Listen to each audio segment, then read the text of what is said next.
The Office of Spill Prevention and Response awarded a $54,000 grant to the Point Reyes North Great Beach in Marin County to help restore native sand dune plants on a 13-acre area near Abbott's Lagoon. OSPR's Environmental Enhancement Fund provided the funding as part of its annual grant to propose projects that enhance or restore habitat for wildlife. During the gold rush, settlers planted European beach grass and ice plant to anchor sand on the dunes and keep it from moving onto nearby roads, farms, and homes. Over time, these invasive plants overtook native plants and the wildlife that depend on them.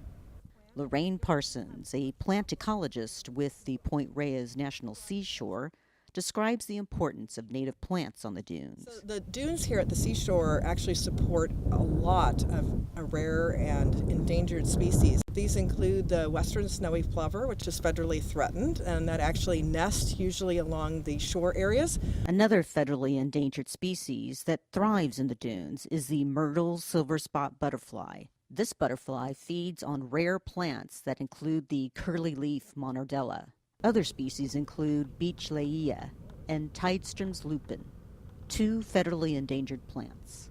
Species associated with the wetland that once thrived at the dunes include the California red-legged frog and the Sonoma alopicurus, a freshwater endangered marsh grass. Degradation of the original dune habitat is believed to have originated from the introduction of invasive plants from exotic ecosystems. The Point Reyes scientists determined that removing the invasive plants would be the best way to restore the dunes and the ecosystem that depends on them.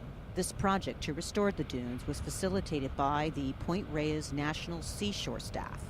Contractors for the project spray treated the dunes with an herbicide and uprooted the invasives by hand. 2 years later, the project was complete. Visitors to the dunes can now see an abundance of western snowy plover foraging for food on the beach, and native plants like beach leia sprouting again. And I was trekking over these hills of beach grass, and I think that over time I have really, this has really come to be a labor of love for me. I mean, I took this project on and have been fighting to get funding for it, and like I said, to get that final piece of funding and be able to complete this project was a really special moment.